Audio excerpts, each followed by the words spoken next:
You teach people how to treat you in your circles of operation.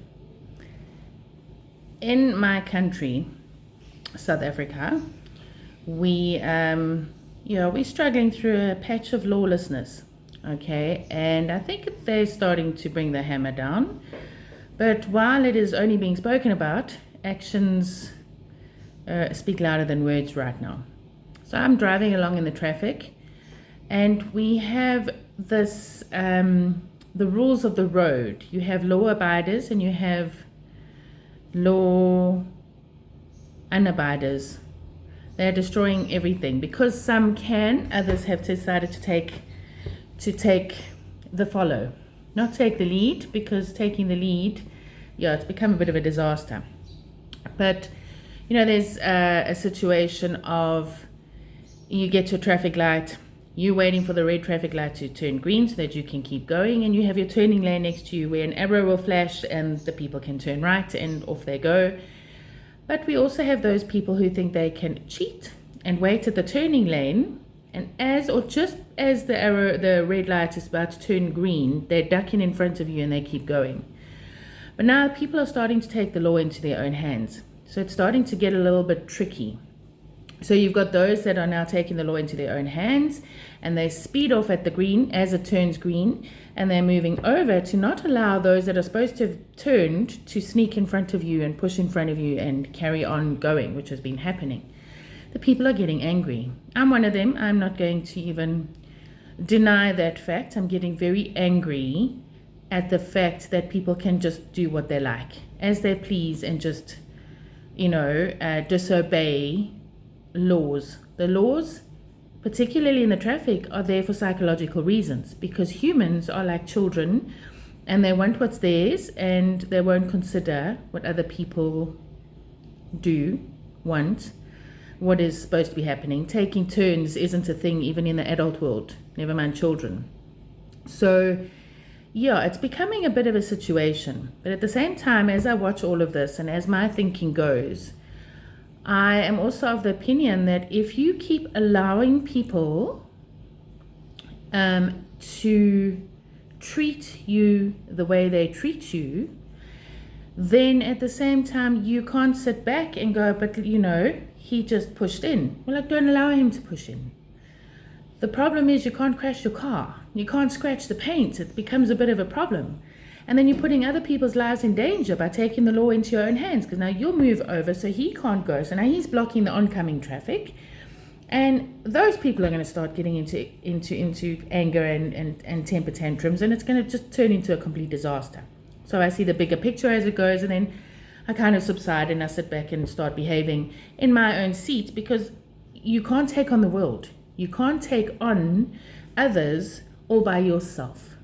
However, you can also disallow and let them know it's not okay. It's actually not okay. If more people started pulling together and saying it is not okay to be treated this way, and we set a trend, you start allowing yourself to be treated the way you want to be treated, right?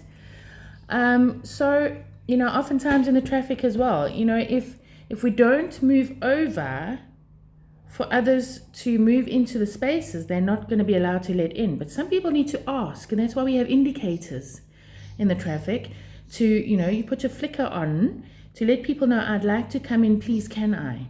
What happened to the world of manners and honor and respect?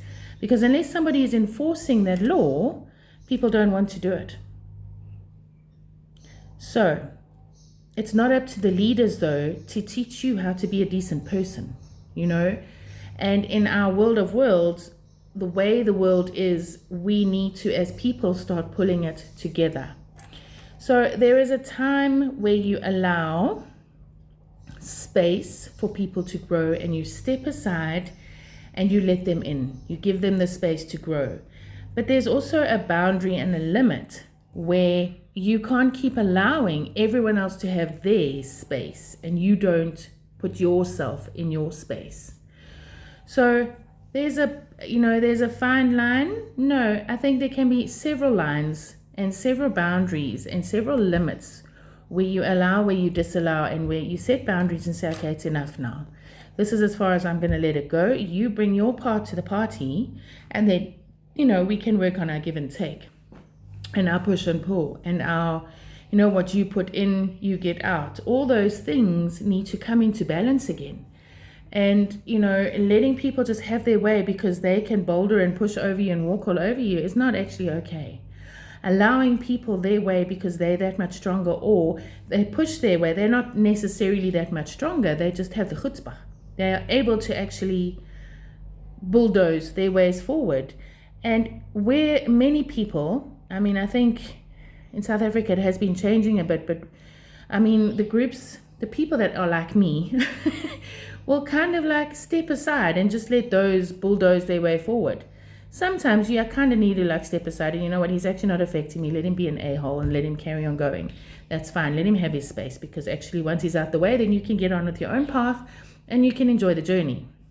But do you enjoy the journey, or do you sit and think and ponder and your mind goes round and round and round thinking like, what a bloody arsehole that was, and then he actually fills your brain and takes over all of your other thoughts that you were thinking, that you've now forgotten to think because that person's been a douche and you had to step aside to give him his way, otherwise he was just going to walk right over you. No, actually, if you stood with your arms to your side, you can't see here, and you put your elbows out, you can actually widen your space. But did you know energetically, you can actually open up your aura, you can make eye contact with the other and say, no, I'm actually not allowing you to go forward. Or should you push your way forward, you're just being the person that you're thinking in your mind to be. There are ways of actually doing it, but it doesn't always have to be an ugly journey. Sometimes you just need to make eye contact. You need to let people see, I know where you want to go, but you're going to just give me a second to actually have my space. Let me have my turn, and then you can have yours.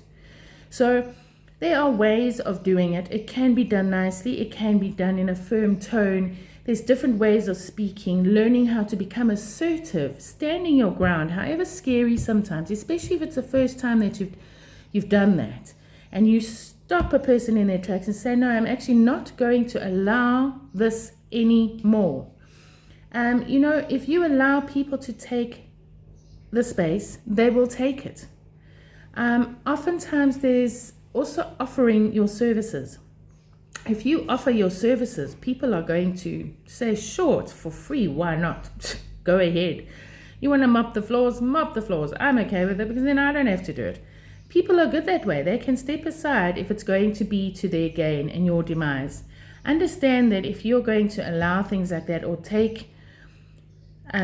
give your offerings of service or whatever, just make sure that you stand to gain as well. There has to be balance. There has to be give and take. If you're going to give a service, you need to be getting something back for it. If you're going to allow people to bulldoze you, you've got to know why you're allowing them to do that. If you are feeling smaller than they are, you need to start thinking, no, actually, he's a person, I'm a person. We're actually on the same page here. You're a person, I'm a person. There's got to be a bit of give and take in everything that we do. We cannot just go around allowing people to do as they please. However, we've got to be careful in going it alone. We are here on our own individual journeys together.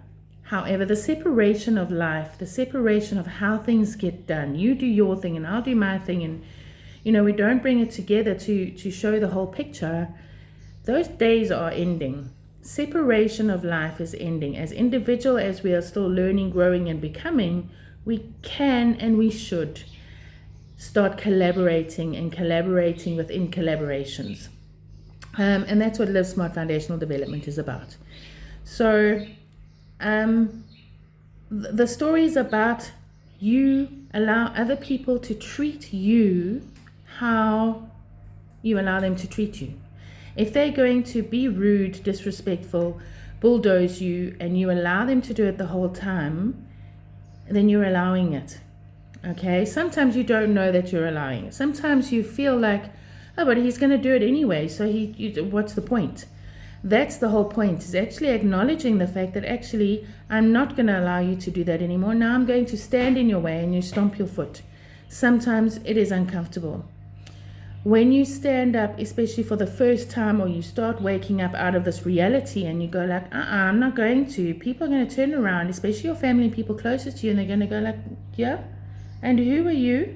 And what did you do with the you I knew you to be? You know?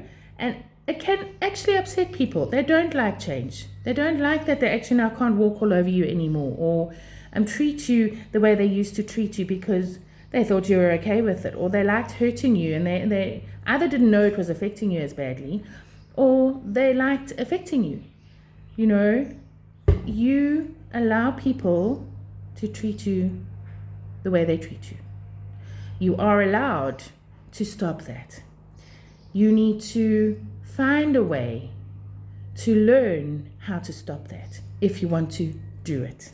So the choice ultimately is every individual person's choice. If you want to make the change, you make the change. If you need help to make the change, you may go get the help. How you find the help is up to you. There are various ways of learning and changing your ways of being. I'm here with Live Smart Foundational Development as one of the offers out there to help you make the changes. Help through my videos, help through one-on-one training, teaching, talking. I want to go it via conversational guidance, facilitation, person to person, group to group, community to community. So please do reach out to livesmartfd@gmail.com and we can do this. If you know others that want to join you, we can do it in group format. The whole point of Live Smart Foundational Development is breaking the secrets. There are no more secrets. It's about out in the open communication. We walk through the stores, our shopping centers, and you are allowing people to treat you the way you allow them to treat you. And it is not okay. There's many things out there that I think, how can we actually make these changes? And this is what I'd like to achieve. So the group work and the group version is about pulling together, standing together, growing a new way of forward thinking, forward movement in community behavior. So I really hope you will reach out to me, livesmartfd@gmail.com, and we can start and begin this movement, person by person, group by group. I look forward to chatting to you, and I hope this video made a bit of sense to you.